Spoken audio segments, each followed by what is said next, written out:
Olá, pessoal. Vocês já chegaram a se perguntar sobre qual é a diferença entre um artigo, uma linha, um inciso, um parágrafo, enfim, os elementos que compõem uma norma?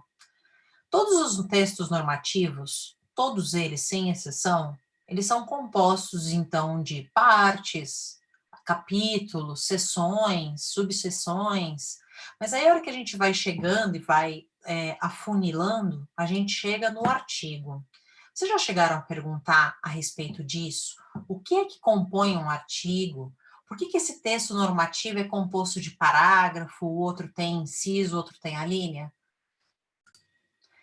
Bom, pensando sobre isso, eu resolvi gravar essa aula. Na verdade, é uma aula bem pequenininha, só para a gente entender um pouquinho como é que é a configuração de cada uma dessas. Mas antes da gente falar um pouquinho sobre essa questão da configuração dos textos normativos, dos textos de direito, eu resolvi fazer uma coisa um pouquinho diferente dessa vez com vocês.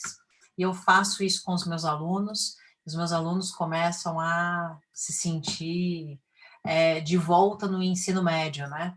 Quando a gente está trabalhando as questões da biologia, e a gente fala que a menor partícula da biologia, da partícula viva, não a questão de vírus, bactéria, nem nada, mas a questão que compõe um organismo vivo, a gente fala que a menor partícula é a célula, né? Por quê? Porque uma célula, ela acaba que se ela for dividida na metade, assim como se um átomo for dividido, ele perde as suas características originais. Pois bem,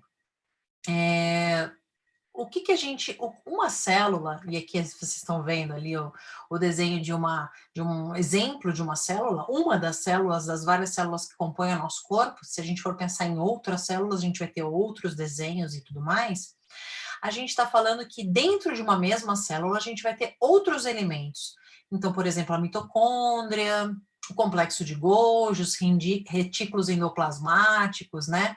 Membrana plasmática, ribossomos, lisossomos, enfim, uma célula e cada um dos seus elementos tem uma função especial dentro da célula.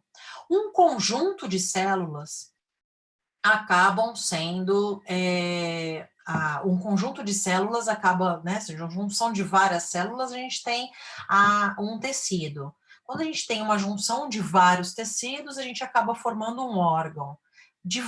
Né, os vários órgãos, um sistema. E depois a gente acaba formando, então, esse indivíduo como um todo. Tá.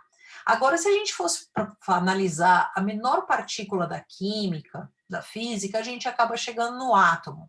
Mas dentro do átomo, ele também é composto de determinados elementos. Então, a gente tem o núcleo, prótons, nêutrons, elétrons, e uma junção, né, de um ou mais átomos, a gente acaba formando uma molécula.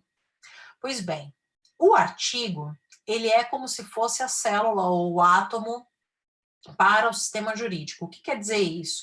Um artigo, ele acaba sendo, então, a menor partícula do direito, né? A menor partícula de uma estrutura jurídica.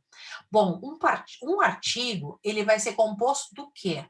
Ele é composto do caput, que é onde tem as partes principais do artigo, e depois ele é composto também, igual a gente tem a mitocôndria, o complexo de Golgi dentro de uma célula, a gente vai ter dentro do artigo o caput, e se ele precisar se subdividir de alguma forma, ele vai acabar sendo composto ou por parágrafos, incisos, alíneas, e as alíneas por itens.